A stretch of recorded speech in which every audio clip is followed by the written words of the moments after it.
Today's episode is brought to you by Power Rankings. It's high noon.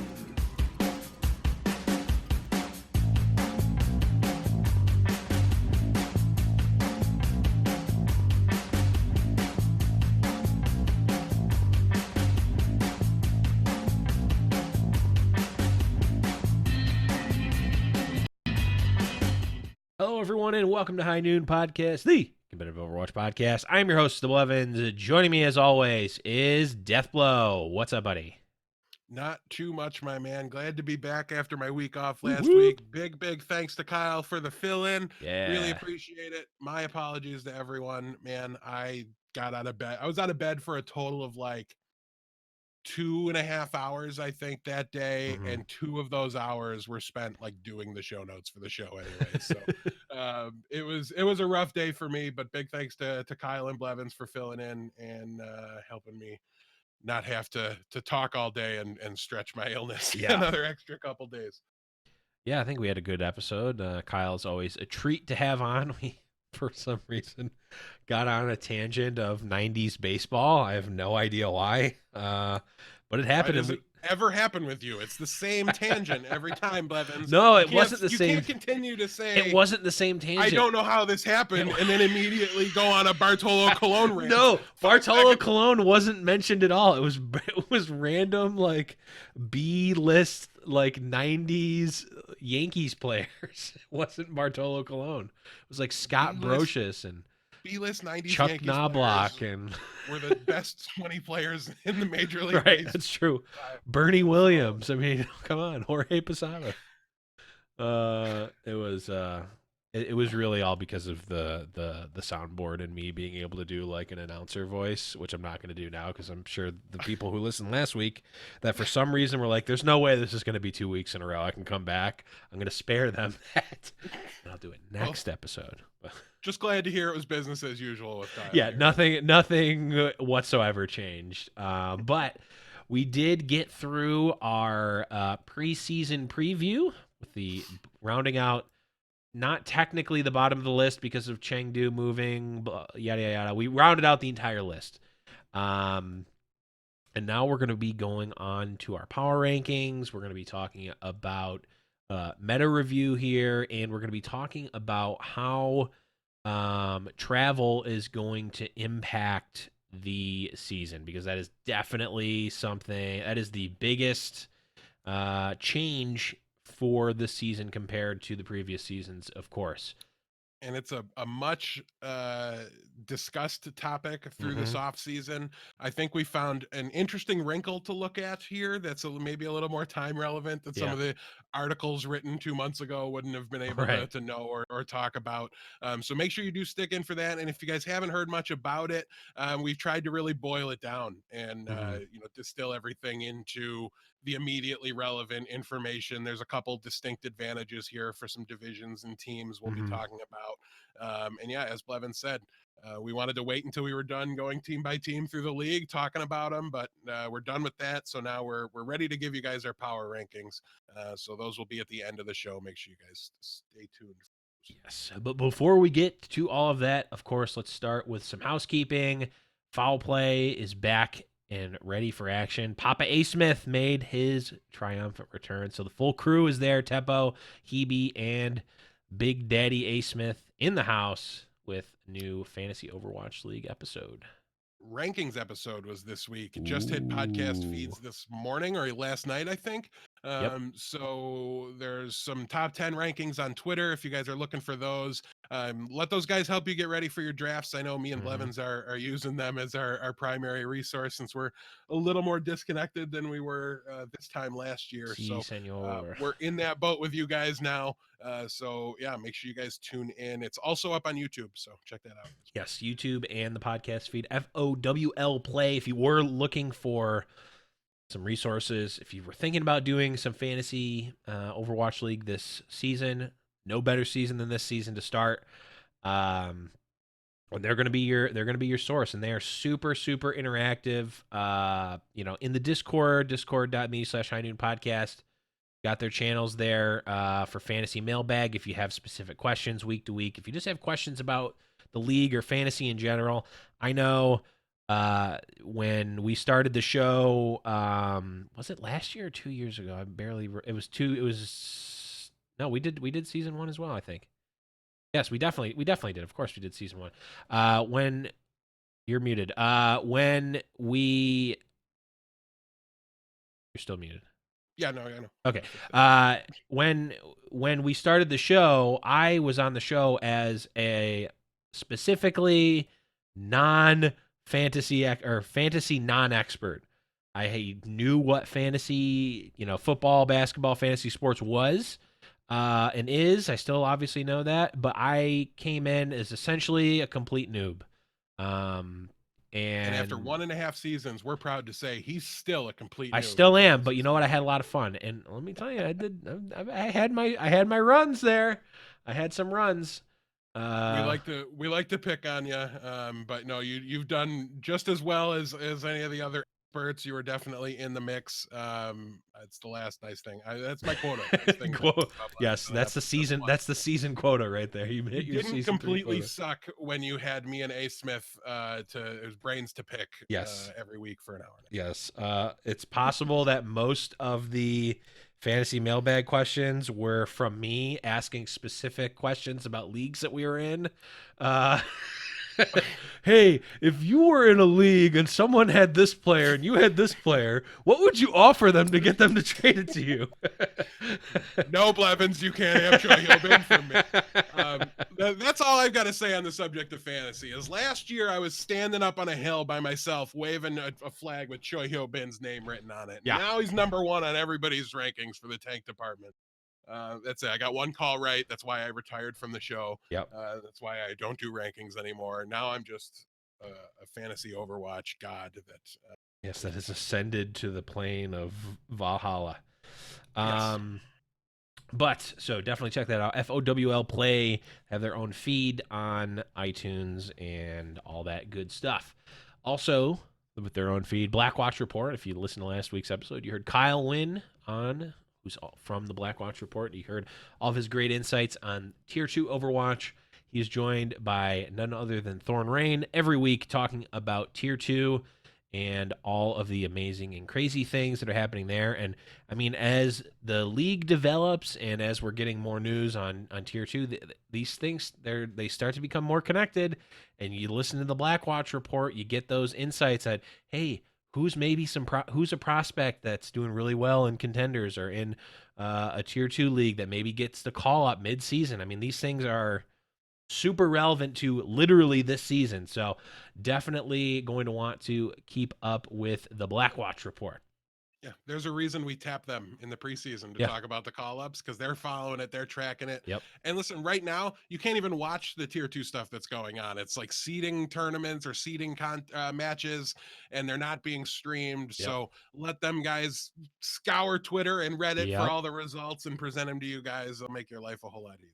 Yeah, literally doing guerrilla journalism with the Blackwatch Report. So kudos to them. I think they're the hardest working Tier 2 podcast that is under the High Noon brand for sure.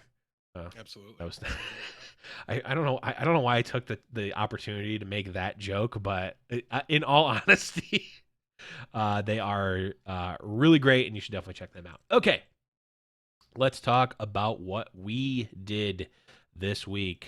DB, you had the week off. What were you doing while you were slacking?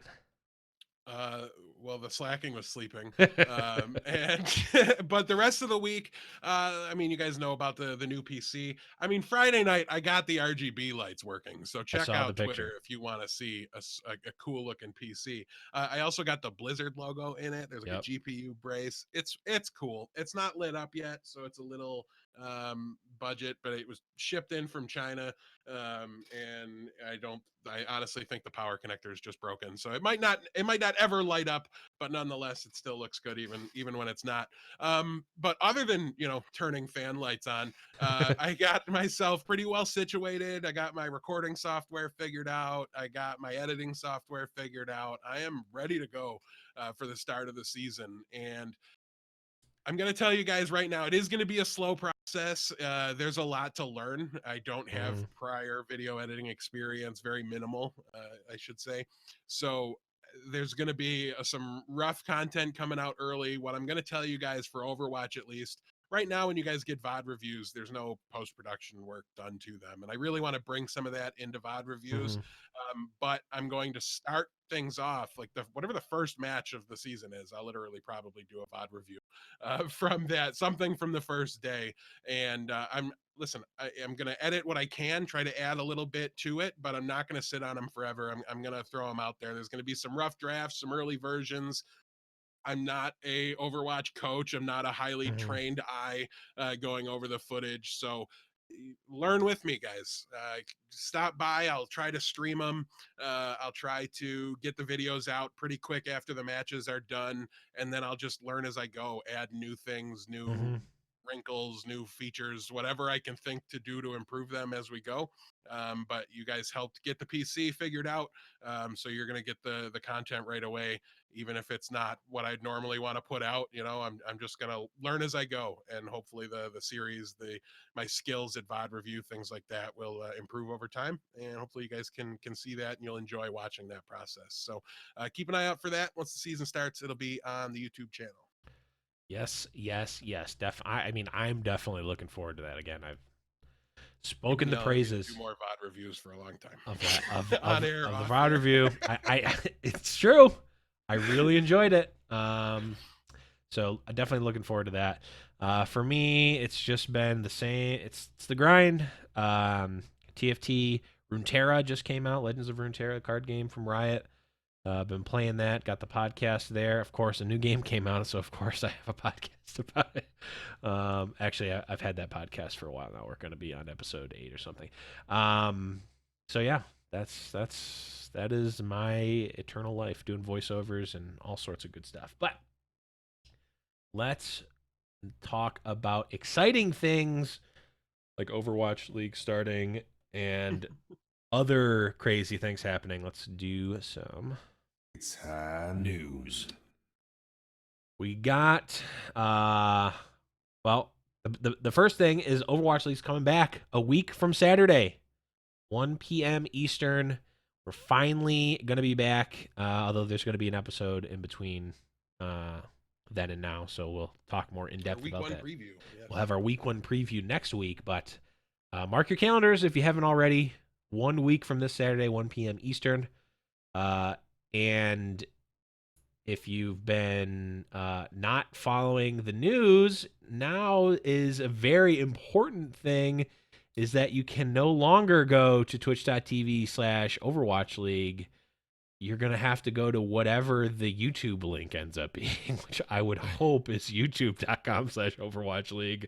But let me tell you, YouTube, well, I'll get the op-ed piece out. It's youtube.com/Overwatch League. I'm looking at it. That's good. Right. That is, you can head there. That is good. So they did platform jump, and we're going to have to talk about that a little bit here because it's a very might be hot topic. Bit, honestly, it's really, really interesting move here. There's a lot that can go right, a lot that can go wrong.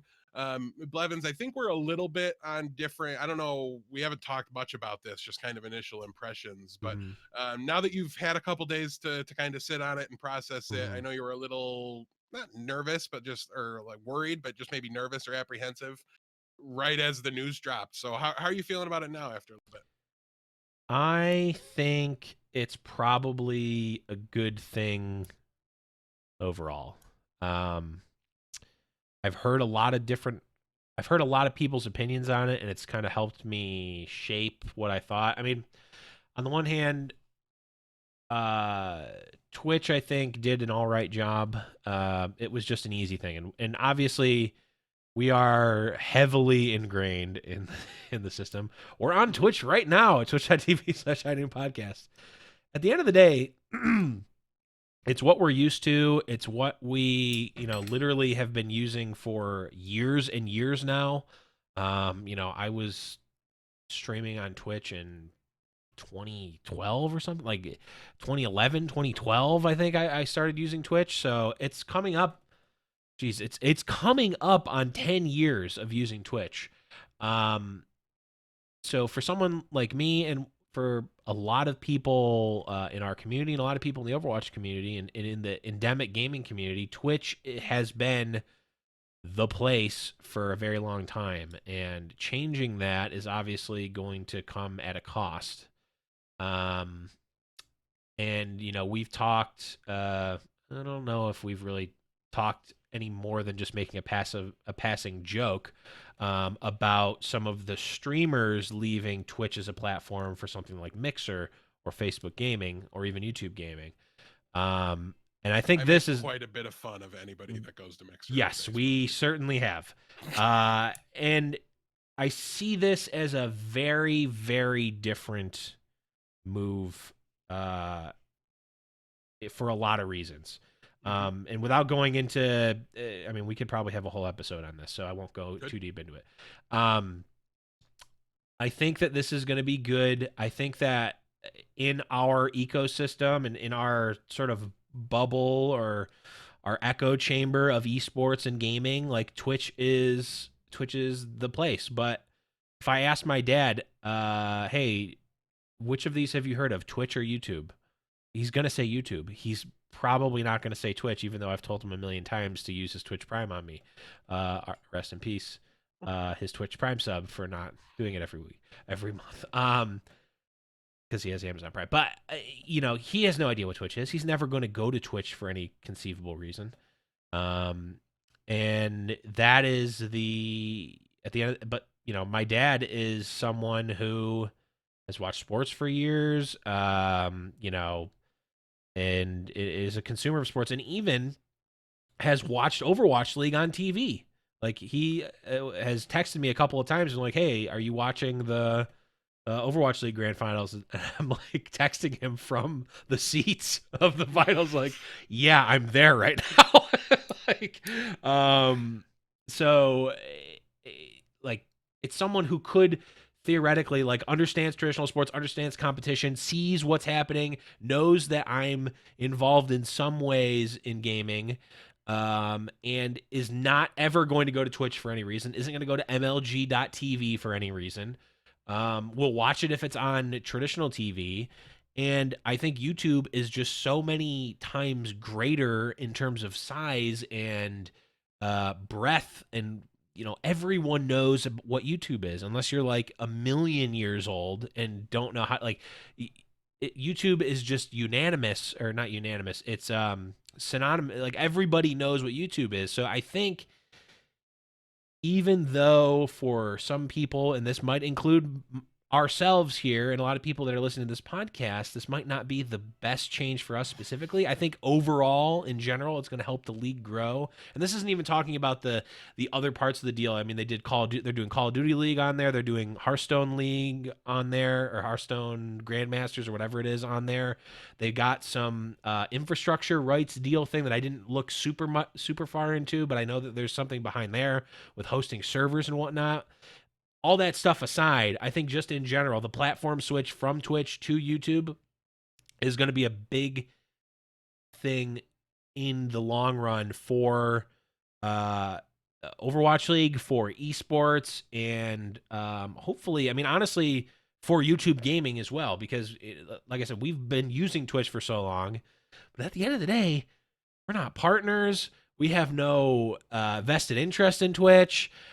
If Twitch went out of business tomorrow, it would suck because I consume so much content, but like, I have no business partnership with Twitch. If YouTube came and made us a better deal, I'd go to YouTube, right? Or at least consider it heavily. I have no reason to not do that. We're platform agnostic in the sense that the name of the platform is irrelevant. It's the relevancy of the platform that we care about. So something like YouTube is what, if it's not Twitch, I'm glad it's YouTube, even though I hate YouTube for a lot of other reasons. But if it was Mixer, man, I'd be having a different conversation right now. If it was Facebook Gaming, man, we would be having a different conversation right now. If it was either of those two, it might be our resignation episode. Last episode. I'm not kidding. I'm also not kidding. I don't think. Yeah. But YouTube, I'm cautiously optimistic. I think and I literally tested this out a couple of weeks ago because I was thinking about doing like a multicast thing for a different project. YouTube for gaming live streams sucks. It's bad in terms of finding things. There's not the numbers there, which is like I don't care about that really right now. But like there's no like directory or anything. But I heard it put really well put in an interview with Gary Vaynerchuk, who some of you may know. He's an entrepreneur. He's an owner, part of the ownership group of the Minnesota Rocker, which is the Call of Duty team. He said it is much easier for YouTube to make the front end UI changes that would put it to something like Twitch than it is for Twitch to have 10 billion people on the platform tomorrow. Like though that really was the unlock for me. Like, okay, that is 100% true, and there's nothing I can say that makes that different. Now, is YouTube going to do that? Who knows? But can they? Balls in their court. Yeah, I'm gonna jump in so we cut down on how much we're. I'm done. I'm done with that. But I'm cautiously optimistic here. I'm nervous. I'm excited about the switch. I think it's the correct move for the league, but I'm still pretty nervous about it. Twitch was working. It was. We were growing. Twitch drops. We were. Well, those weren't working with that. Well, I mean, they worked most of the time, but I don't care about the drops. I think that stuff comes with time. If we don't have it for a little bit, whatever. And they've said they're working on it. Okay. Commission put a tweet out that said, sure. They're on it. We hear you. We're going to make it happen. Whether it works right away, who knows? I have a couple concerns. There are some channels. I watch more YouTube than Twitch, and it's not particularly close. There's a couple of channels that I've wanted to tune into live YouTube streams for. One of them was a Game of Thrones channel that would do recaps as soon as an episode ended, and I wanted to be there and watch them, and I was super into it as the series wrapped up, right? So I knew it was happening. I knew what time it was. I was subscribed to the channel. I clicked the bell, and sometimes it was hard to find the damn stream to begin with. So what I'm worried about is people want to watch Overwatch League and maybe have a little trouble finding it and get distracted by another video, and then they're gone. Right. So I want to see YouTube really throw it in people's faces from their main landing page. If they can do that, we're phenomenal. I really don't have too many concerns from there. Because like Blevin said, this is the mainstream platform. And while I do think Overwatch League has been a success, I think Blizzard expected better. I don't think we need to call it a failure or anything like that. I think a lot of those conversations are way overblown. For the second most watched channel on Twitch in 2019 was Overwatch League. It was second to Riot. You know what I mean? It was thanks Ninja for retiring over to Mixer or whatever you did. Because that helped, right? There would have been a couple other people who would have been behind Shroud and Ninja probably, but either way, they were showing growth. They were, it was working. Maybe not to what they wanted. What they wanted was for this to go mainstream, to go wide, and to hit everybody. YouTube gives them a better chance for that. The numbers just pan it out. The younger generation, like we sit here a couple. Are you 30 yet? Nope. 30? Nope. No, I am not. All I right, still so got two guys that are definitely 6 months over left the of age of 30 years old. It's are sitting almost here 6 months talking about this game, but I don't think we're an accurate representation of what the audience is. The audience is younger. What the audience will be. And what they want the audience to be and what they need to attack. And the younger generation is more YouTube than Twitch. That's just the way it goes. It's going to be easier for you all to watch Overwatch League on your smart TVs and your everything because the YouTube app is integrated into everything. It's there. It's the first thing they do. Because it's the most popular video platform. And the last point I really want to bring up is we're going to the home and away format. So now it's not just Europe and Korea that needs to watch VODs, it's us too. So let's be selfish here and think about it. How many complaints did we hear about VODs from the European fans and the Korean fans? A lot. Constant. Tons of them. Okay. YouTube's going to be way better for the VOD situation. Oh, yeah. So everybody's going to be affected by that. Everybody now is going to have games that are happening at 4 a.m. their time while they're sleeping. And they're going to want to wake up and watch the VODs the next day or whatever they want to do. It's better now because it's on YouTube. So I think that's a really big positive.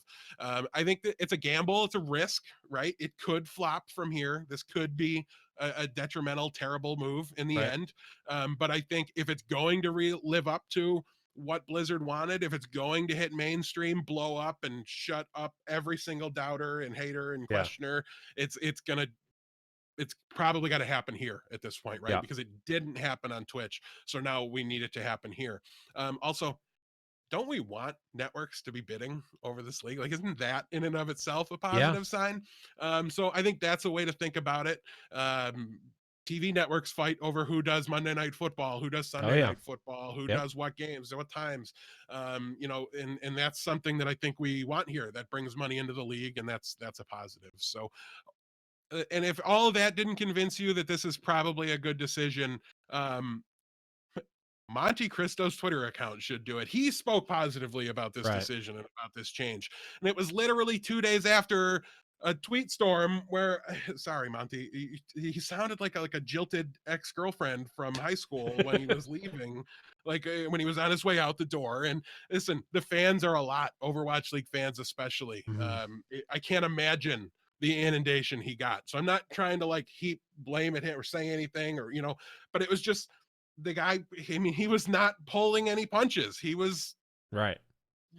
giving his unfettered opinion, his unfiltered opinion on things, however it sounded. Right, he's not afraid to say anything negative that it comes to his mind about Overwatch League at this point. He's gone, and he was positive about it. So that to me spoke volumes. Somebody with every reason to want it to be a bad sign, Mhm. maybe, or things like that. I just didn't hear those people speaking up and trying to say that this was a big negative. And I think when the people that are inclined to doubt and inclined to see the bad side don't see the bad side, then despite my reservations, my nerves or whatever, really did a lot to um, just get me excited for it and get me pumped for it. Mhm. I'm ready. I'm down. Like I said, I watch way more YouTube, and Yeah. I want to start making Overwatch League YouTube video. That's going to be phenomenal for our SEO, for the performance of those VOD reviews when I put them up there. So Yep. it's selfish reasons, league wide reasons. I don't. It seems like a positive to me. The more I look into it, the more I research it, the more I read, the more I hear. So if you're nervous, I think it's fine to be nervous. You're right to be. I am a little bit too, but I think you can shift it to nervous optimism. I think. Mhm. Yeah, I think it's nervous because we're I mean, to go to the old gaming and sports mantra, we're playing to win, not playing to not lose, right? If we go with Twitch again and we see the same sort of numbers, maybe stagnant, little growth or a drop, like, maybe we get to season 4, maybe we get to season 5, but where does it go from there? These investors, this massive amount of money is not there to have a small, Yeah, they didn't small spend growth $20 league. million on a team to make 40 grand when they sell. Right, right. Exactly. And yeah, if I mean, again, it's in Google and YouTube's the ball's in their court, but it's in their vested interest to promote the league. I mean, think about it. If every one of these meme and random gameplay videos of Overwatch are pushing you and suggested videos to the Overwatch League when it's live, everyone who's watching anything Overwatch League or Overwatch related, just Overwatch itself, Overwatch 2 comes out, any of this stuff, hey, you can hit next video. Also, hey, check out the Overwatch League. New York is playing against Seoul on Saturday. You should check it out live at youtube.com/Overwatch League. Like, have that as like the play next thing. And like pulling those fans themselves, and not to mention just it's again, we're at the same spot that we were in before, or I'm getting my timelines messed up. Either before season 1 or right after season 1, when we talked to, I think it was before season 1, when we talked to Ryan Morrison, and his line was something to the extent of, we're going to see, we're going to see Overwatch League as the DraftKings of 2014 or 15 or whenever, 16 or whenever, that big push where every single commercial, every single YouTube banner ad, every single thing was DraftKings, DraftKings, DraftKings, DraftKings. Now everyone knows about DraftKings. That never happened, right? For Overwatch League. But it could happen. And now the ad kings themselves, YouTube, have control over it. Have control. They've always had control over it. Now they have a vested interest in it doing well and having people view it. It could be great. And I think, again, it's not us being like, oh, yeah, this is the greatest decision ever. Super happy they did it. It's no, we're both legitimately nervous about this because it is something new. It is on a platform that right now, if they don't change anything, it's not great for live streaming. And it's not Twitch. We're not, the C9 lulls are going to come out, but we're not going to see our emotes. It's stuff like that. But it's stuff like that that we love as the community, but people that aren't us don't care at all about, right? So, yeah, a lot to think about there. And of course, we'll just have to wait and see how it pans out. But we still have a lot to talk about here. Yes. A lot. So let's move on and let's break it down. let's talk about some meta stuff. DB, I'm gonna defer to you. I think I blew out my voice talking about YouTube. Sure. Yeah, absolutely. So the meta is in a really interesting spot. And if you guys haven't been paying close attention to the game itself, I know there's a fair few of our Discorders that don't play anymore, but still watch the league, stuff like that. The game is in flux at the moment. And to the point where I think literally tomorrow, they're going to be putting out a developer update. They said it's this week before the end of the month. It's currently the 27th. There's not much time. Not a lot of time. No. And it sounds like they're going to really be picking up the pace of patches and how often they're iterating on the game and changing things. And you really have to think that's going to trickle down into Overwatch League.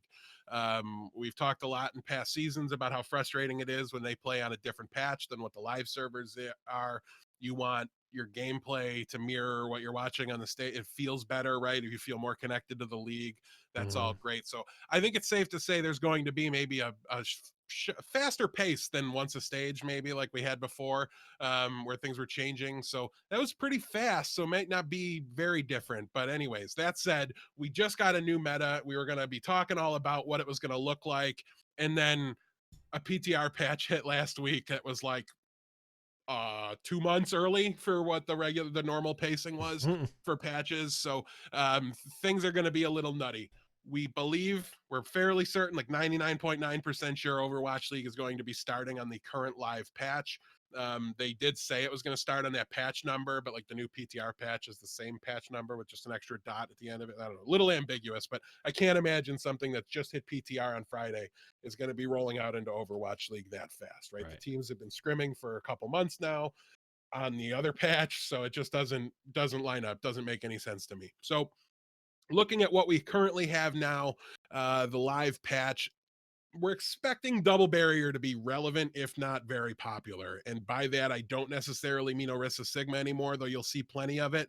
There's some Orisa Reinhardt I've heard about, some Reinhardt Sigma combos that I think can work. And Orisa Wrecking Ball is fairly popular on some maps. So it's going to change up a little bit. It's not going to be as stagnant in the tank department, but you're still probably going to be pretty used to Orisa. So I think it's pretty open, and there feels like there's room to innovate in the meta, but Overwatch League's not proven to want to innovate too much for the most part. And with a new PTR patch right on the heels of this one, I don't know how much incentive there is for them to really try to reinvent the wheel, try to get something crazy. So expect that to stick. That's going to mean a lot of Mei, Hanzo, Reaper, Widowmaker for DPS. Baptiste is still busted. Zen and Anna are pretty good healing partners for him. So I think we might get to see a little more Zenyatta than we got to see in season 2, which would be great. Actually, he was in Goats, right? But that's not the same Zen anyways. No, it's not. So yeah, I think things are going to be a little more interesting than the playoff meta. But even that was very fun at the time. It's just that it's been around all off season basically. Yep. So we're ready for something new. I do want to take a minute to look at what is on the PTR right now, since again, it could be like week 3 or something. We don't have no idea how fast they're going to get this into the league. So we do want you guys to be a little ready for it. Man, Thick McCree is a thing. They upped his HP to 250. He seems to be pretty busted right now. They Thick Cree? Thickrey, yeah. They did take some away from him. It was a McCreamy. proper birth. It wasn't a buff. But it looks like there's also a bunch of Orisa nerfs, things like that. So Mhm. it looks like the PTR patch is going to kill double shield. If it does leave it around, it's not going to be Orisa based. It's going to be more Sigma Reinhardt sort of a thing. Mhm. So it's still possible, but the Orisa changes look pretty rough, and I don't think she's going to be in the best situation. I would love to see a McCree centric meta. That 6 shooter needs to get more Overwatch League time. It hasn't had much of it, No, and not at yeah, all. he got HP buff. His high noon now is great. I mean, our namesake, we've got to love it and mention it. Hey. He can pop it, Blevins, and just look around, and he's got a 360 range on it, right? So if a Genji dashes through you on McCree, you can just turn around. You'll still hit everybody that was behind you, and you'll still hit the Genji over there as well. I'm not Wow. 100% sure if you need to pan your camera to get back into sight of those guys, but either way you can do it, and it's not like the Wow. pros are going to fail at a 180 they don't need any aim for. Right. So it's going to be nutty. You can really do a lot with that ultimate. I'm personally really keeping my fingers crossed for that McCree meta, because I think it would be great and a lot of fun in a similar way to we really like the Widowmaker metas. Oh yeah. Might not be the best to play in, but when I'm watching the best players in the Right. world, the dominant hit scan players, Yep. it's pog champs everywhere. It's highlight reels. It's Oh yeah. phenomenal. We want that back. And McCree gives you that in a big way. Just go watch some of Pine in season 1. Like, just not the Houston match. It gives me nightmares. Or undead or Right. Yeah, there was a decent amount of it in season 1, but there yeah. was never like a meta dominated by Yep. it. So I'd really love to see that. Hopefully we get it. So I wanted to have a more concise, this is what the first 2 months of Overwatch League is going to look like, but at the same time I'm really glad I don't have that to give you, because I think the game needs that. How long have Mhm. what meta didn't I like, Blevins? When you look back at the ones everybody complained about, Dive I liked, and then it got old. Zenji. Beyblade I liked, and then it got old. All right, Zenji sucked. But it was like Twin all of them. Centusio Tray Tray. The 3-3 I liked. Goats was great. I loved that. It's just things got stale to me, and then I wanted Mhm. to see variety. I just wanted to see things change. Yep. I really like all brands of the game. Of Overwatch, I just really enjoy playing it, and I don't want to play the same thing necessarily over and over and over again. Things do feel very solved after a point. So I think this is great for the game. Might not be the absolute ideal scenario for Overwatch League. I'll admit that. But at the end of the day, the most important thing that the meta can do to help Overwatch League is to keep the game really healthy and really popular. Mhm. So that has to come first, and I think that's going to do a great job of that. And depending on how they handle the patches and moving them into the league and things like that, it could just be just fine, right? It doesn't have to be a negative for the league or Right. be suboptimal. I just think there's a decent chance that the rate of changes won't be able to be kept up with, right? And keep the same level of high level of play in the league and things like that we want to see. So Yeah. um, That expect things actually. to be fluid. Expect some of the hit scan DPS to come back into things after a couple of weeks. I think we're in for a very diverse set of metas throughout the Overwatch League season. Should be a good one. Yeah. That actually. I'll put a pin in it for now, but that actually ties directly into a point I wanted to bring up with the travel, which we'll jump into now, unless you had something else with No, that's it. meta. Yeah. So that I will. There's a certain point that I'll make that actually ties back directly into the meta. But yeah, DB, why don't you take us through this travel stuff, because we're gonna be all around the world. Yeah, it's a crazy season, and as we said at the beginning, this has been covered ad nauseam.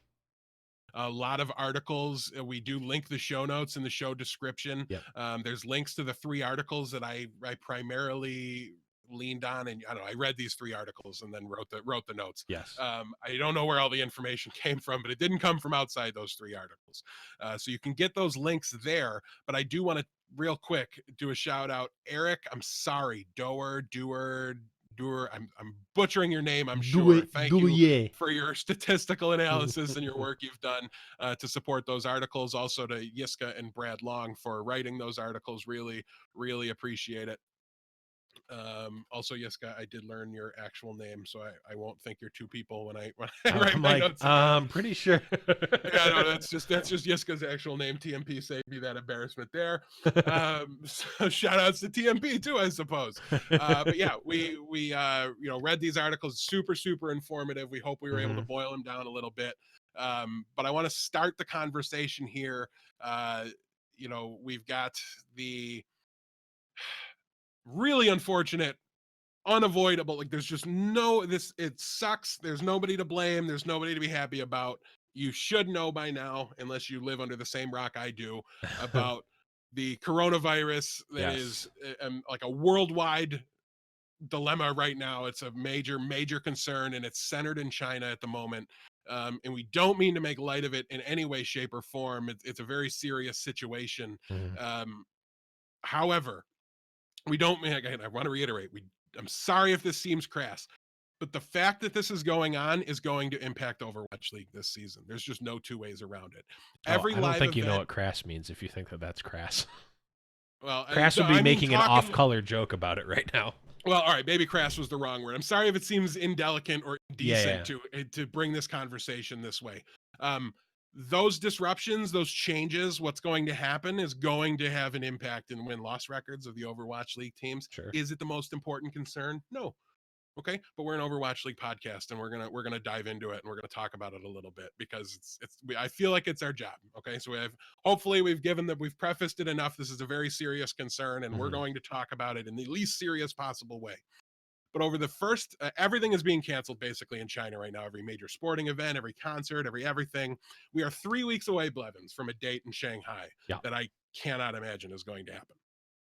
Okay, and over the first 10 weeks of the Overwatch League schedule, these are the teams that have homestand matches scheduled in China that I think are very, very likely to be moved.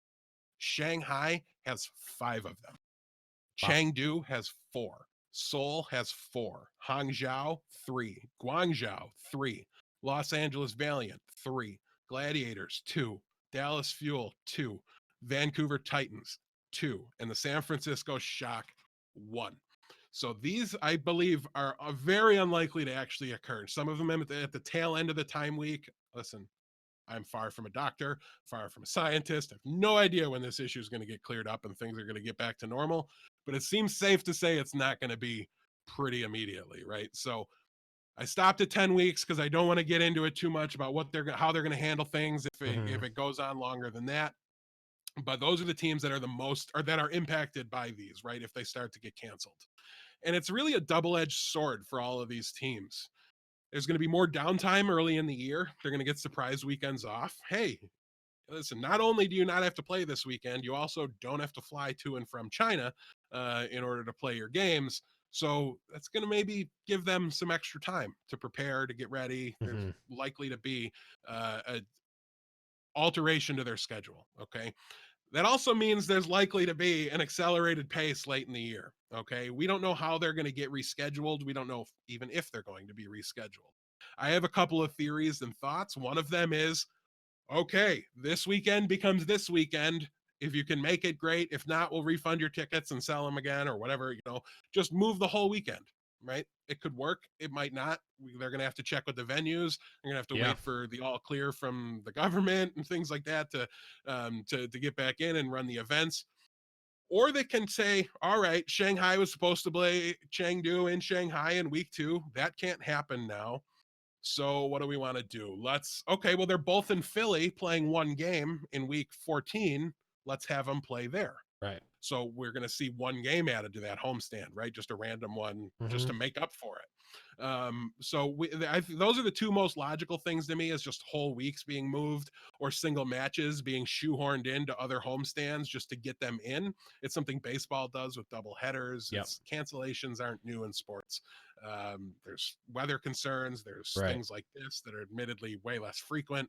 But it's not a game breaker. It's not a deal breaker. It's just unfortunate, and the teams are going to have to adjust. And it's an act of God. What do you want to do? We're just trying to play a game and have some fun, and we're work around what we have to work around and do what we have to do to make it work. And I think that's going to be the general attitude, and there's really no alternative. So But I just wanted to mention those teams are going to have a particularly unique and weird situation coming up over the Right. next couple of months. So you might see extended stretches where they're not playing. We might see them forced to play extra games, things like we just don't know. Keep an eye out for it. But those are the teams that are affected. And I think some of them won't skip a beat, won't care. San Francisco got one, just move it. It's not going to be a big Right. deal for them. But like Shanghai, Chengdu, Seoul, it could really change things up. 3 games in a week down the line, we don't Right. know. It could really, the losses could add up as a result of that. So do keep an eye on it. It's something the league is going to take 1 week at a time. We don't have any word about what's going to happen with the Shanghai homestand in a couple Mm-hmm. weeks. Nero posted something on Twitter. Man, I was really excited to play in front of Guangzhou, but now it's not going to happen. And then he expanded to say there's nothing official, there's no word. I just watch the news. How can Right. the games go on? It's Right. just not going to happen. And he's right. So that's why we're mentioning it and bringing it up here. It's a really unfortunate situation. Anybody knows anybody in China are affected. It's starting to make its way out of there too. Be safe. Wash your hands. Get the masks. Whatever you got to do. Just it's terrible. Do whatever you need to do in this Right. situation. And that's what the league and these teams are going to do, and we're just going to have to work around it. So, yeah, that's who is affected there. Now looking at the schedule as a whole, this is stuff more so that's been out and talked about ad nauseum a little bit. So we're going to skip through it some. In the notes, feel free to check them out. Like I said, they're also in the articles as well. I literally copy Mm-hmm. pasted the image from the article to put them in the notes. Is a spreadsheet of every team and how many miles they travel Yep. over the course of the season, how many homestands they have, how many games are they hosting, and how many active weekends are they playing in. And it's really interesting to look at it. And going into it, I don't know that I would have really expected such a large gap between the least traveling team and the largest Yeah. traveling team. It's Yeah. very significant. It's a So lot. the most It's like traveling 4 team, times as much. it's crazy, yeah, is the London Spitfire. They are going to be traveling an estimated, and Yiska breaks down how him and It's Eric worked it lowballed, out. by the way, Right, right. It's according a to little them. bit lowballed, but they estimated them at 76,923 miles. The Washington Justice, on the other end of the coin, are only estimated to be traveling 21,328 miles. Uh, that's why you host 5 homestands, people. Right. And But just a little bit of context for that, for those of you who didn't read the article. The top traveling teams in the NBA, which is the Lakers, and the NFL, which is the Raiders, traveled 40K and 30K miles roughly, respectively. So kind of right in the middle of those two numbers, but half as much as the London Spitfire. yeah, and leagues like the NBA and NBA have longer seasons, so you're setting that over a longer period of time They as also well. have private Um, jets a lot of the time. Yeah, private jets. So there's a lot to this, and there's a lot not to. You know what I mean? There's a lot you can draw Right. comparison. There's a lot you can't. No, though, it's really not to me looking at it. I mean, the number is daunting. Like, oh my God, that's such a big number, but it's kind of within, I think, acceptable. Um, the acceptable number. I don't know. If I Well, was a London player, I'd be a little upset maybe. But otherwise, the yeah. guys in the median, and there's going to be other seasons where Washington travels the most. It's going to be the way it Right. goes. But Well, um, the it's it a lot, but it's not crazy. the it being a shorter season actually bodes worse for them Yeah, than it it would makes be. it tougher, right? It Because makes it it's even condensed. worse. So yeah, it's actually London is actually just getting completely ranched That's by okay. that. They're throwing this year, anyways. That's true. They just But hired a bunch of pilots to literally fly the planes. now, so we've covered the extremes, and let's talk a little more holistically about the whole thing. Generally speaking, the Atlantic South has it easy. We talked about Washington; they're in that group. This division doesn't go to Asia this year, so that really limits the amount of Yep. travel miles they need to log. Mm-hmm. So the top 5 spots of the least traveling teams: Washington, Florida, Atlanta, Philly, and Houston, in that order. So Washington players don't even need a passport this year, right? They're not leaving North America. They just need to Toronto or Vancouver, so they can an enhanced driver's license will work just fine for them. And TMP pointed out that's only true if you're driving and like from the United States, but whatever, it's a throwaway, right? They're not going. I don't far. think you can do an enhanced license from other places, but regardless. Yeah, but it's just my pointing out that they really don't have the same level of issue that a lot of the other teams do with the same challenges. Probably can't do enhanced license to work either. So right. Regardless, it's not. I don't know. I know I can use my enhanced drivers. Yeah, but not to go work. So anybody that can't is doing it wrong. Yes. That's how my brain works. The people who are getting paid to play Overwatch for a living are doing it wrong, and we're doing saps. No, it's the children who are wrong. But now I want to just point out here, there's some anomalies in the schedule that I don't think just looking at the number of miles really covers. You look at Vancouver is a team here, 60,000 miles they're traveling this year, the 5th most. That's a whole lot of road games, right, Blevins? But how many of them are played in front of a hostile audience? And by that, I mean, we're going to Guangzhou. We play the Guangzhou Charge in their hometown. Mm-hmm. 0, Blevins, 0. They don't play one true away game. Really? Not once do they go on the road to play the home team in their home. Not once. That is an anomaly. Myself. That came from an article. That is an anomaly. Crazy. That's great for them, right? Yes, so it absolutely they've got some is. longer trips. They're going to have some probably going to be the home team more than any other team because of that.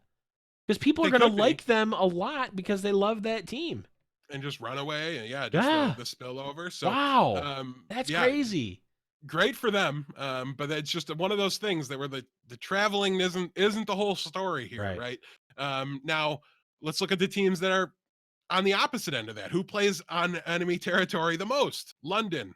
London. Sorry, guys. Yikes. Paris and the Gladiators play 8 times in enemy territory. 8 compared to 0 for the Vancouver Titans. So all 3 of these teams also, for what it's worth, significant roster shakeups and really don't need extra complications on the year. So if one of those teams, I think, really steps up, given the concerns they have, if London is a contender, even, right? Like if they're a play-in team, I'm going to be really high on them in year 4, right? Because it's probably going to be an easier schedule and all these things, right? So it's know that yes, like 76K for London is a lot, but to me, this is more daunting, right? 8 times where you're the bad guy, you're the devil in the room.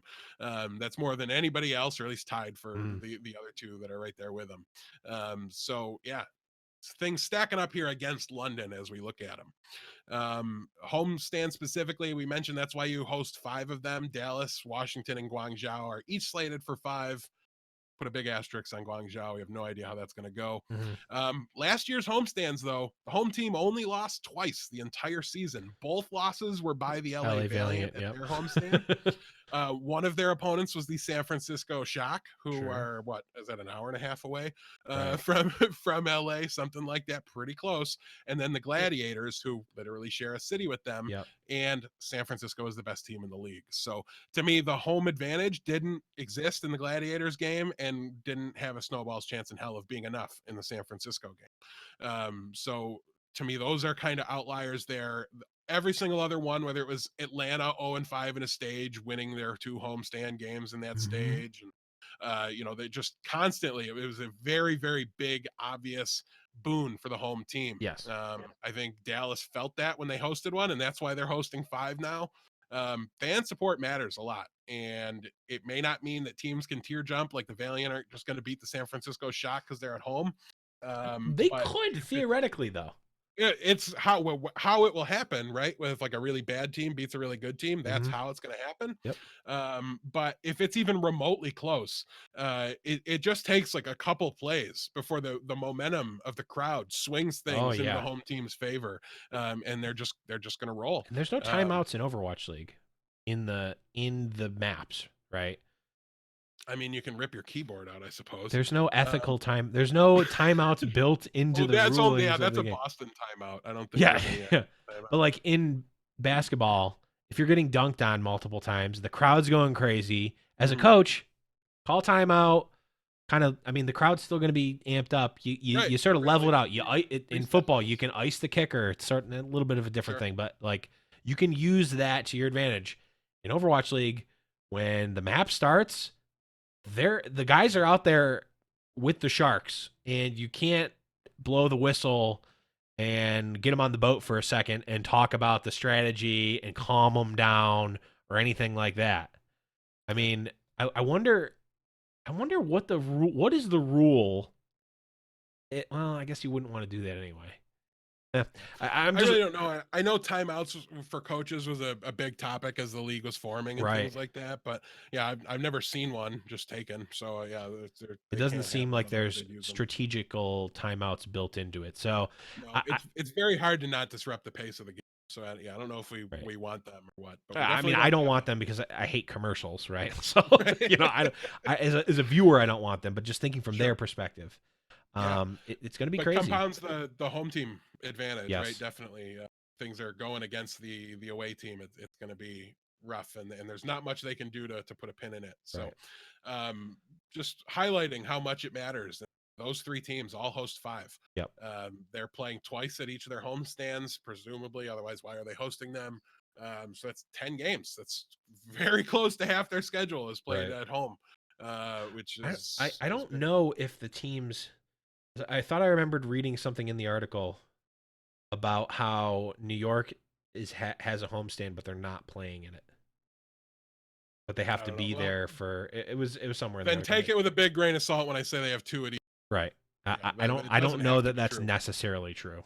I know the away teams regularly go travel somewhere and only play once, but I just would have thought the home teams did. Maybe it's just because like I looked at Toronto and the places that only host 2 are playing twice at all of them, which would make the Right. most sense. Mm-hmm. Maybe the teams with 5 gave up, aren't actually playing at home that much. Right. That would probably be a little more fair. But Yep.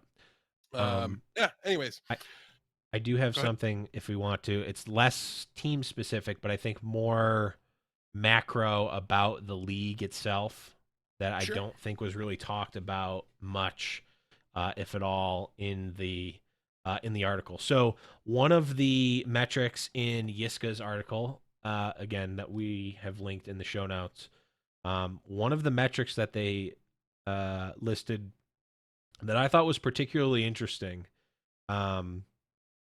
Is this gameplay to practice advantage minus disadvantage. So the long and short of that is depending on how many games you play at a homestand when you're the home or away team, everyone has to be there per the league rules on the Thursday before the matches.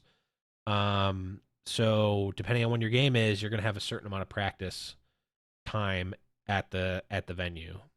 And then they've sort of calculated the amount of times you have extra practice minus the amount of times that you're missing out on that extra practice or have to play unlimited practice. So for instance, a team like the LA Valiant actually has a +5, so they have a lot of instances where they have a lot of time to practice. Excelsior actually has a +7. They're tied with Dynasty at the best in the league.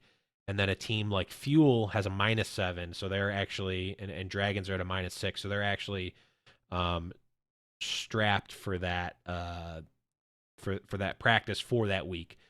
Reason I bring this up, and this is what I was talking about before, that ties into the perhaps advanced pace of changes in meta, is that depending on when these minus practice games are, teams may be heavily advantaged if they don't have this extra practice time for the new meta, right? Because like theoretically in the off season, the pro players are seeing a preview of what the meta is going to be ahead of time and they can practice.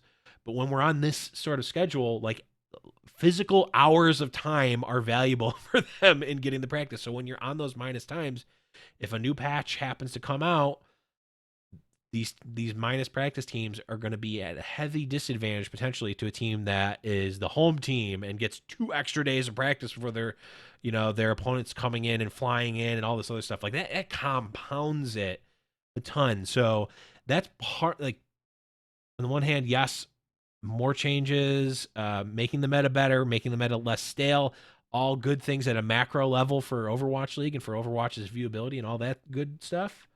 On a micro level for individual teams, I think it's going to have a real and big and like seeable impact that I think potentially could be tier list jumps. We could see the LA Valiant with a +7 if they have 2 or 3 extra days of scrims that San Francisco Shock doesn't have, or doesn't have that extra. Like, it could matter when they play, if they play at LA Valiant, for instance. I don't know. I think it's interesting, and I think the timing of patches is going to heavily impact certain teams. It's going to be more than others. We obviously don't know when those patches or those changes to the meta are going to be. So I mean, your teams like Dynasty, your teams like Excelsior, your teams like Valiant and Spark, all these plus teams, for practice advantage minus disadvantage, I think it's going to matter. I think it actually is going to matter quite a bit.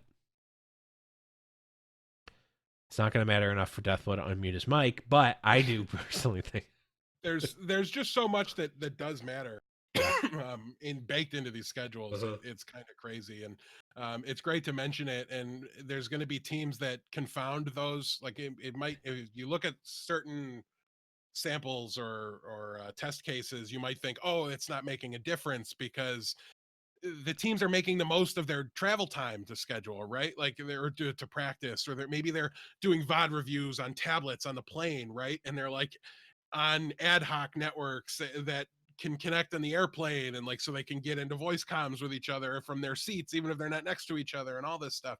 I think there's ways they can really maximize their travel time to do some of their homework there, and obviously can't be scrimming from an airplane and things like right. that. But there's some things they're going to be able to do to mitigate that, and we're going to see teams live and die off of their ability to kind of micromanage those things. And that ties in perfectly to my last point here about the travel and that Europe's going to make enemies this season. Like, people are just going to hate Europe for no reason at the end of this. There's only the 2 teams on the entire continent. Mm-hmm. And what that's meant is that the Paris Eternal are setting up a base in New Jersey to be their home away from home during, I think it's just the first half of the season or something like that. Like, they play a lot of NA based homestands, so they decided to be here. And side note to the idiot that wrote the article that was talking about how that's a bad look for an international league that a Paris team has a home in New Jersey. Wow. That they're across continent, that they're set, like, what? It's literally backwards. Get it together. It is bad luck because it's New Jersey, and but it's Paris too, and I basically think they're the same city, so it's fine. Now that is an unpopular opinion if I've ever heard one. Already, Paris. I take it back. I don't mean it. You guys never made that TV show. So wait, France declares war on the U.S. What? just on High Noon Podcast. Anyways, enough memes on France. They can't understand the jokes anyways. They speak a different language. It's fine. You're digging yourself a deeper hole. I can't. They speak French. I didn't tell the joke in French.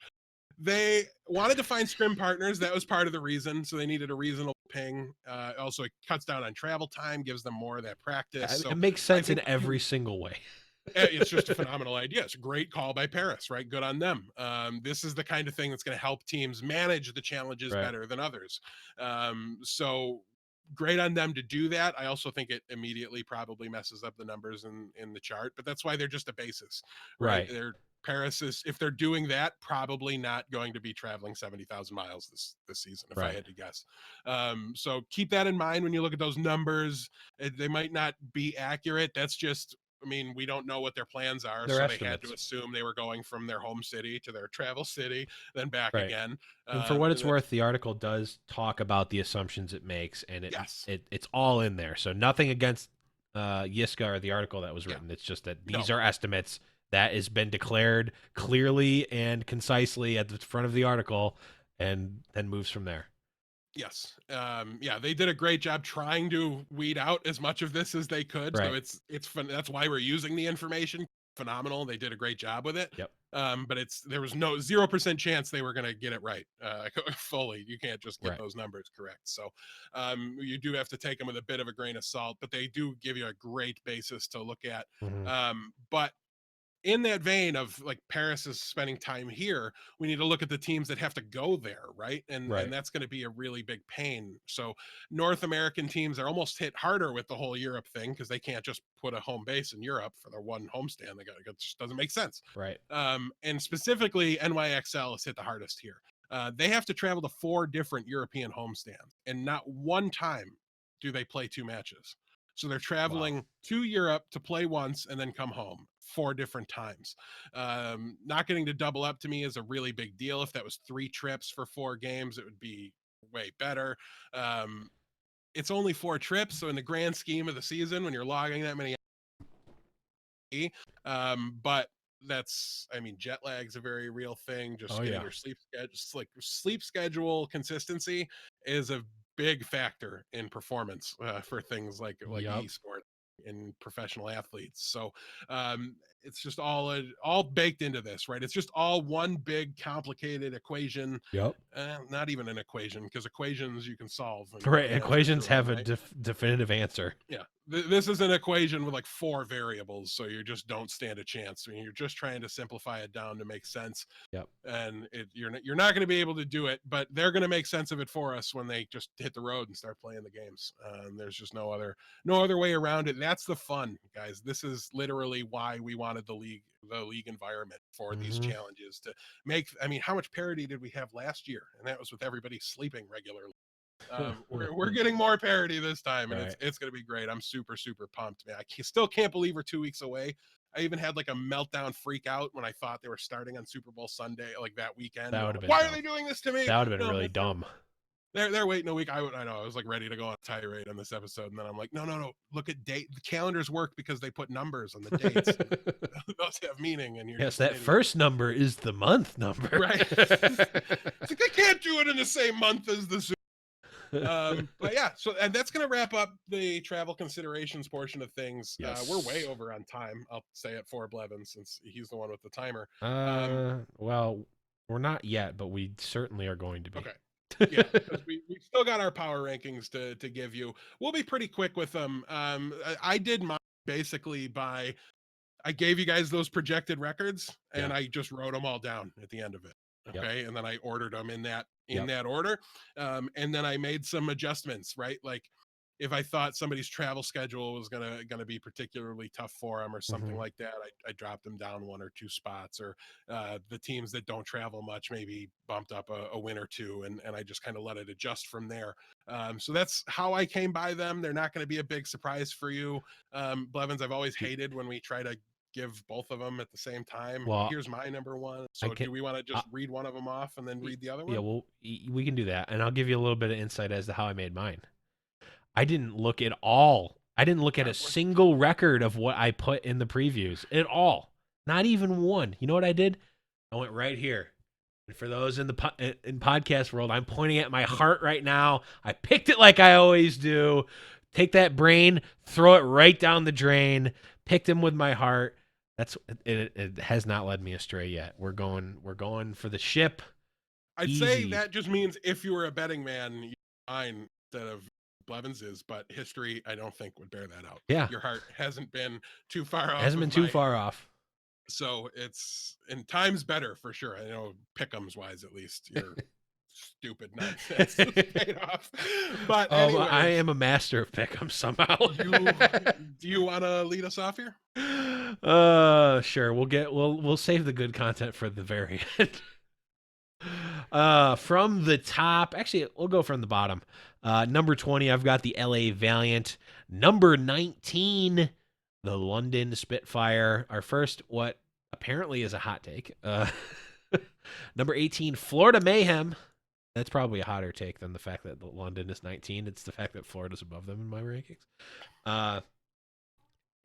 Number 17, Boston Uprising. 16, Dallas Fuel. 15, Washington Justice.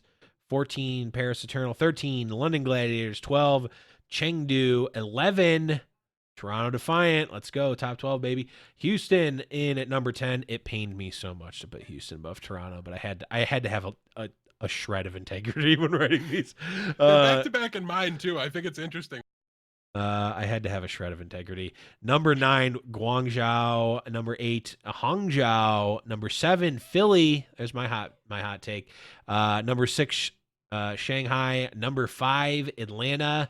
4 is Seoul. 3 is Vancouver Titans. Number 2, San Francisco Shock, and of course, number 1, NYXL, champions of the world, number 1 all time, my heart. Easiest number 1 in my life. Easy. It's lying is so easy. Okay. Why was Philly a hot take at 7 for you? I mean, maybe it isn't. I think people are pretty hot at So you're saying Philly. hot because they're low, right? No, because they're high. Oh, you think they're high? That's a hot take. Okay. I was curious. I've seen them all over the board. Yeah. I thought you were going to say they were low because to me, probably the low end of where they would be for people. So if you thought they were low, I was just going to say hold my beer and start reading mine. No. Because I know my Philly ranking's a hot take. People Yeah. think I just hate Sato, and you're right. Okay, number 20. I have the Los Angeles Valiant. We're going to be the same there. 19, I'm going Boston Uprising. My heart has you at 20, Boston. I sure hope you lose all your games. London is coming in at 18. Honestly, that might be too high, just considering everything we read about the travel situation that they have and the team they've built and everything else about them. A lot of unknown about what they even have there. So I didn't want to punish them too hard. Florida, I'm going 17. There's a lot of reasons for optimism in Florida. Show me. Okay. I don't just buy in. That's not who I am. 16, Bob, I know you're in chat. I'm sorry, Dallas Fuel. I think there's a decent chance that I'm too low on Dallas here, but I just don't see them as having that like even potential upside to swing into like the top 6 sort of a situation. So A. Smith has him at like 8 or something ridiculous. It was just, even he couldn't get him into the top 6. And he's like super bullish on him. It's really difficult. And I was so big on what they did this season to like give their fans an honest to God year, and I just don't know that means a playoff season or anything like that. But they're going to be a competitive team. I'm probably too low, but they're not going to like blow that ranking out of the water. Ooh, Bob is in chat and brings up an interesting point that he has them more middle of the pack for the sole reason that they have a lot of home games, which I buy, honestly. I kind of buy that. Absolutely.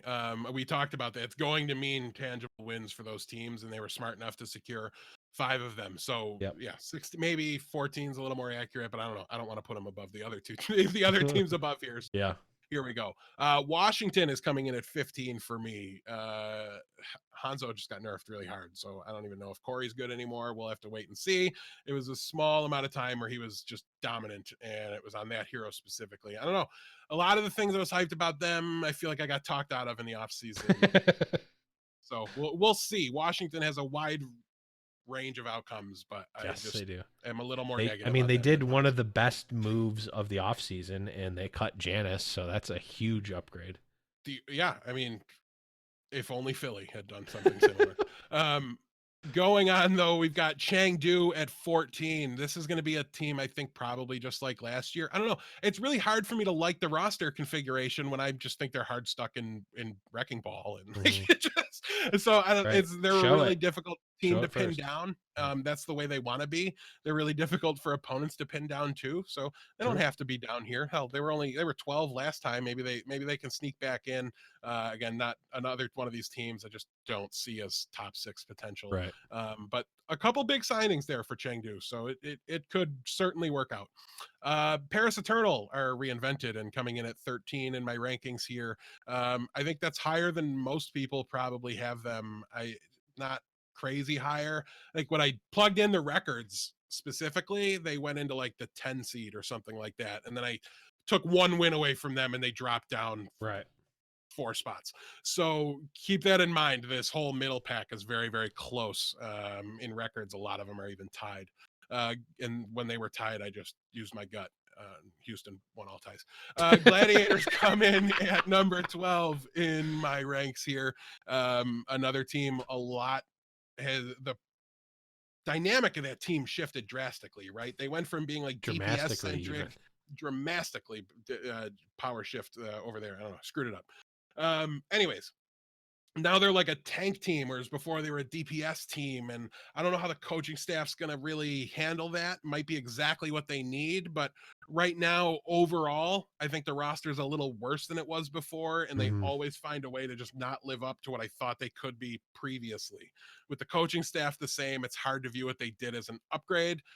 Could easily be that way, right? Like we really like DP. I'm a big fan of his. I think he's a really good coach, but for whatever reason with that roster, it didn't work. And is it going to work with this roster? It didn't blow up in their face. They were competitive, but Right. didn't live up to what they wanted to be either. So 11, Toronto Defiant. Again, they're here because they do have, I think, the talent to potentially peak very, very high. Without this talent, they had a 5-2 stage last year. Now I think they're going to be a lot more consistent. So much rests on Beast's shoulders, though, and the main tank spot. So can't really put them too much higher than this. At 10, the Outlaws are coming, Blevins. Couldn't quite get them into the top 6 playoffs here. Realistically looking at it, there's a lot to like about their schedule. There's a lot going on here, though, that adds variability to the Outlaws. It's going to be a crazy year. I'm excited for the ride. Mecco's a god. Thank you, by the way. He's a traitor and should be treated as such. Burn your Mecco jerseys. Throw away your Mecco game use jersey upper deck trading cards. Throw him right in the trash. He's a traitor. Don't like him anymore. Get him out of here. I don't wish him the best on his future team. I don't wish him the best of his future endeavors. I hope he retires mid-season. Get him out of here. He's a traitor. I'm glad all my Mecco baiting of the offseason has reached the reward I wanted it to have. We got there. Houston fans.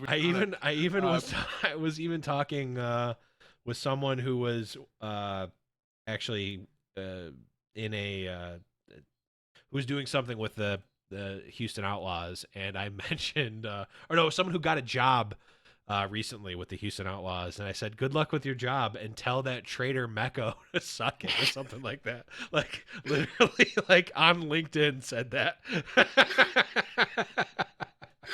That is an actual thing. Shout outs. I'm so glad we got the free agency, because this stuff in football it's just so much fun to me, and I just love that it's spilling over here now. We had a whole pre-show conversation about how I act like Randy Moss never played for the Minnesota Vikings to torment my friend, and this is that. And I agree just with like Mecco didn't ever burn your blue Mecco jerseys, because he looked terrible in blue. He's all about green. He's gonna look great, and yeah, he doesn't need to remember. Listen, you can chew food in Texas much finer than you can chew it in. So Mecco's gonna do just fine. He doesn't need you wearing. Is that a reference to something that I'm not getting? Yeah, because the X-File choke all the time. Oh, okay. Screw you and screw that traitor Mecco. Let's move on. Moving Filthy on, traitor. We've got the Philly Fusion coming in. Number 9, man, I'd be right there with everybody else, putting them top 3, top 5, right up there. Yikers. But Sato's so bad. It's a joke at this point to me. He's still there. I don't know how many times I can say it differently.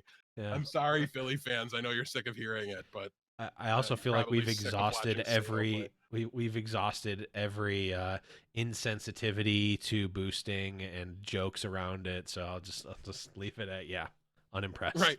Yeah. The joke is his play at this point to me. So we'll let him fix that and go from there. I'd love to be higher on this. There's so much talent there. They would be so good if they just had a real main tank. It drives me nuts. Anyways, number 8, Guangzhou Charge. They're a team that just kept getting better throughout the year. I don't know how much they're going to be able to do with the minimal changes. They brought in like Neptuno. Blanking on what the other ones are, but off the top of my head, but it's go back and watch their preview article. They're a team that has the ability, but I don't know that they did enough, and I worry the rest of the league got better around them, more so than they got better themselves. Although Neptuno's a god. Hangzhou Spark is number 7 in my rankings here. a similar boat. I guess I really just need to see what they're gonna do. Like last I knew, Crystal was just still suspended for his weirdness last season. I think it was indefinitely suspended, and I I've not mean, heard that he I, was brought off of it. I sure Uh, don't like the prospects of person who couldn't make it to the regularly scheduled games at the stadium for traveling tens of thousands of miles. I'm sure not placing that bet. Yeah, and if he was there, I mean, they were much better with him Right. than they were without him. So if he was there, I'd be much higher on this team. Yep. But I'm hedging my bets a bit. Shanghai, I didn't adjust them overly so for their number of Chinese homestands early in the season because we just don't know what's actually going to Right. happen there. This feels safe considering that information though to me, right? Like I Mm, don't know, it just that's a playoff team. That's a good year sure. for Shanghai, Sure. and I think they'd be in a really good spot if they did that with all the issues they have. So Yep. I'll leave them there for now. 5, I'm lower than most people on them. It's the Atlanta Reign. It's just, the upside is the sky's the limit for this team. Upside is That championship level. yes, that cannot be misconstrued. I'm not trying to take that away from them. But I think they were a team that was so streaky. They were so up and down. I don't know how people can guess that they're going to be number 2 in the rankings when they have it in them to just go on loss streaks like that, even with Oh, their yeah. talent, whatever it is. Mhm. I'm not worried about this team overall in the season, guys. These teams aren't trying to finish number 1 in the stand. I mean, they are, but that's not their goal, right? Is to finish number 1 in the standings. Their goal is to win the league, to win Right. playoffs. Right. Atlanta has just as good a shot going into my mind going in as Vancouver with their changes, with Seoul with their changes, Yeah. with New York with their changes. Even they're right there with all those guys and the chance to win it all. Well. But I think they're a little calm down. I think you don't have Mecco anymore. Good. Never forget. Don't want a traitor on my team. Hot. Anyway, so I'm going to use that more. I'm going to find the right way to pronounce it so that it makes them hot. That's better. Well, sorry, Hot Pie. I like you. You're fine. But it's a meme. I've got to make fun of my co-host. Yeah. So there's sky's the limit for this team. Putting them at 5. I know you're. I mean, I literally can read chat. I know there's already angry emoticon faces in chat Hey, that people don't like it, and it's I not would a not knock on mind you guys. seeing an Atlanta like. I honestly would enjoy Atlanta being a top contender the whole I know. season. I would love it How's- because they are the heels. They have embraced Yeah. that more than any other team. The only thing I wish is that team was like, in Toronto so that like Yeah, we could be the I was heels. just gonna say that. I wish they were close so that I could just. But Yes, I so we could Atlanta latch fans on. know this. Of the list of teams that mean nothing to me, you guys are right up top. You're just Yeah, at the very top of it. they're pretty solidly my number 3. They've got to be pretty close to my number 3 as well. I mean, we're just such big Dogman fans. I love Dogman. Wherever he went, I was gonna be a Oh yeah. fan of. But I also like treating the heel like a heel. I don't know. Anyways, Yeah. Atlanta's. It's not a slight on them putting them at 5. I apologize, Reign fans. No, I don't. But you get my point. They're just going to have a It's couple reasonable loss to streaks. put them It's where going to they're keep at. them from being a top 2, top 3 team in the standings. They'll be elite, can beat anybody. You're fine. Anyways, moving on. New York. They suck.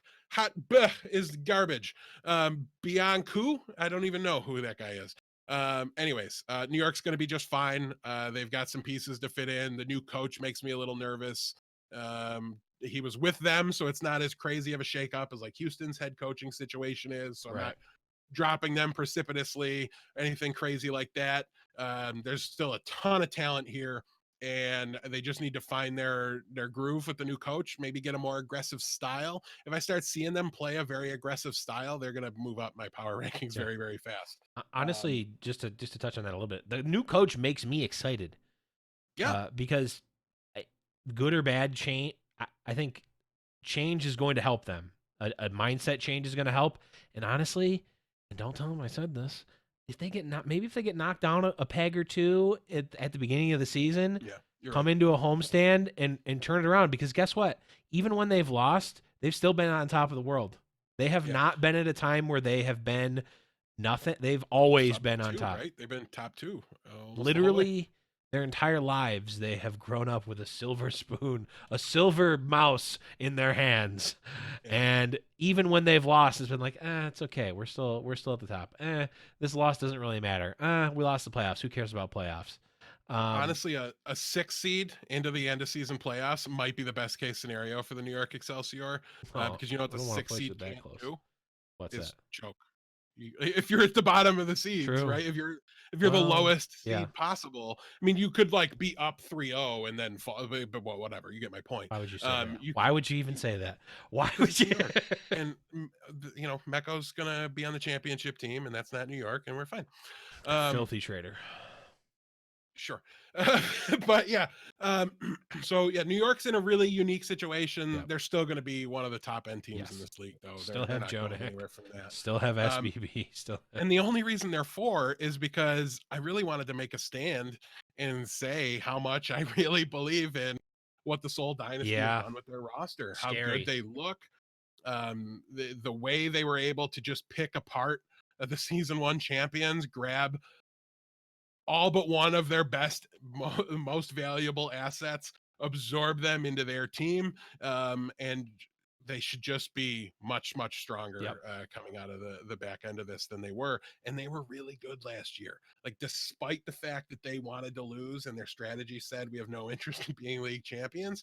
Like the talent on the roster couldn't be denied. That's why they had their spot in the standings they Right. did, despite mismanaging their roster from literally week 1 onward. You know, they were still a playoff team. They were in. I don't even think they had to go in. Maybe they did have to go in through play-ins, but either way, they did. Right? They made it all the way into the postseason. Yes. With that awful strategy. And I don't think there's enough players on the roster to really do that anymore. I don't think you're acquiring gesture to bench him, although we said that about Fisher last year. True. So who knows? But new head coach, new everything. I'm buying into the new philosophy. What they did last year just made so little sense to me that I can't imagine they repeat it. Right. Please be right, Soul. I really don't want another season of yelling at you. It's also Leave that for Philly. They are Korea's team. Yeah. Enough said. They're going to have every amount of fandom at those homestands. They might. I mean, I don't know how the. Yeah, I mean, they're going to have everything at those homestands, right? They're going to have all that. They're going to have that advantage. So, yeah, will probably be the most intense environment for a home game, right? Like it'll probably be the most hostile of territories I think you could have. I don't know enough about Korean culture and how they handle opposing teams, but to me, everybody does what NFL fans do, and everybody does what soccer fans do. And if NFL fans and soccer fans agree on something, it's probably that you should be booing and making life hell for the opposing team. So I'm going to trust. Remember there being booing at OGN events or Apex events or any of that. No, but there wasn't the team.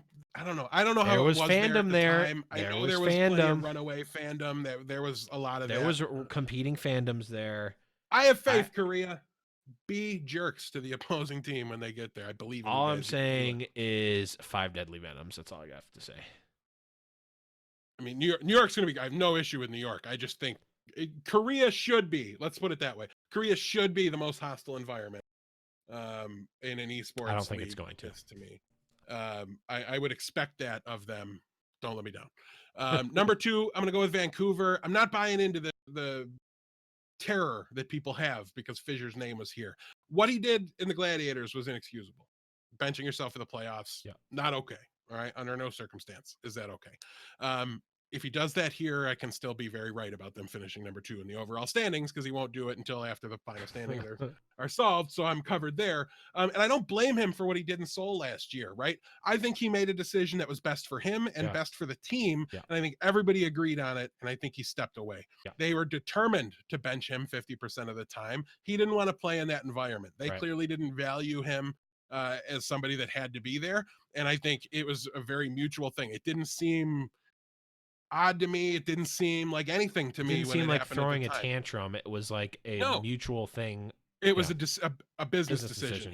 He made a business decision. I don't think he's I mean, he's riskier than all the other prospects, but people are, I think, treating him like he's going to quit mid-season. And like, that's just, it's probably not the case, right? But I Like mean, to if go he wanted to be where? on a Korean speaking roster, Right. okay, Vancouver, good to go. He wanted to be the unquestioned starter, the full time 100% on the stage guy. Bumper's Ryu gone. Jae-hong's, by my eyes, the backup main tank here. So Right. I don't see the problem. I think he's probably going to be good to go. Right. I'm more confident Beast makes it through all 48 games, but at the end of the day, I'm not really overly concerned with this. And to top it all off, San Francisco, because of course, they earned that. The only other thing, yeah, I mean, no question there, except for the fact that it's not New York, which means there's a question. But I mean, we don't need to go into the Fisher thing. I just think where like in yeah, we won't go into it. So those are our power rankings. What do you guys think? How terrible are my power rankings? I want to know. How great are Death Blows? What are your power rankings? Do we have a channel for power rankings? And We do. It's hashtag 2020 power rankings. Yes, there it is. Simple. Go to discord.me/HighNoonPodcast. Go to hashtag 2020 power rankings. Post yours there, and we will talk about them. 2020 season power. 2020 season power rankings, and we can trash talk each other's power rankings. That'll be great.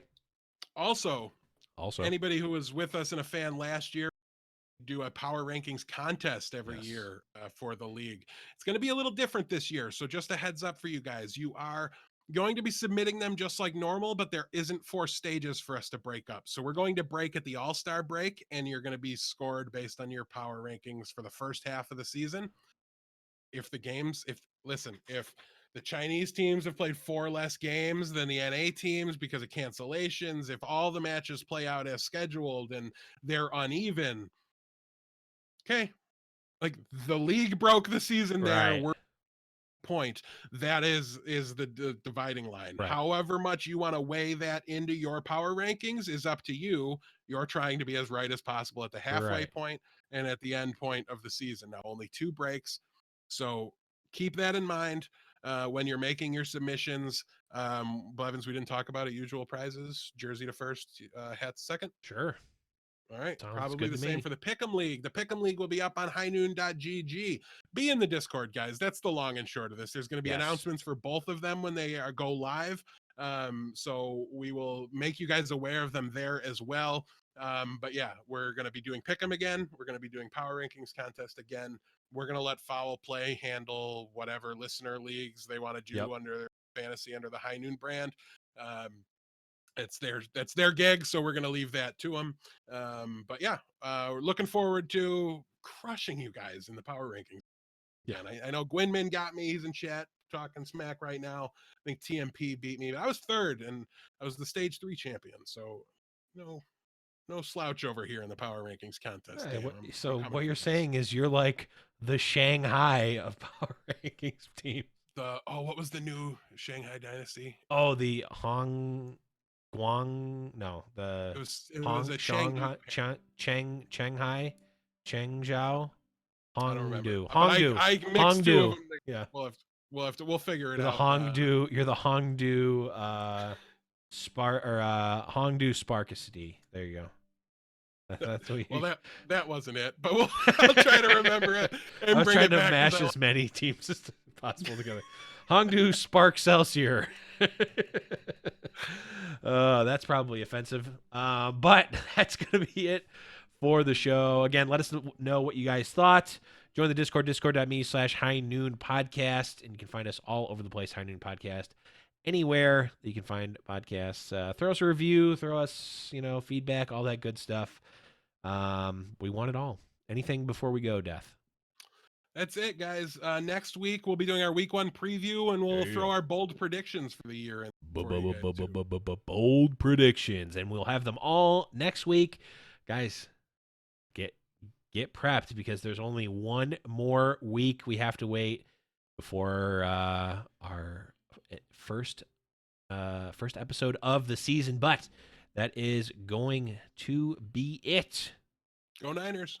Go Niners. I'm sure there's a Blazing Bob somewhere in the world right now saying go Chiefs, but that is going to be it for this episode, guys. Thank you all for listening. For Deathblow, I am the Blevins, and remember, It's Hannon. Put on his hat, threw the coin away that same day. It's in his past and he's not looking back. He says, finding mine now, God's my way. He's not good, but he sure ain't bad.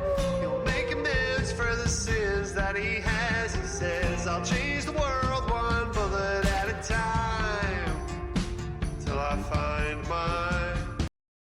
The Bostorida Fulustis. There you go. That was the team. That was definitely the team. Nope.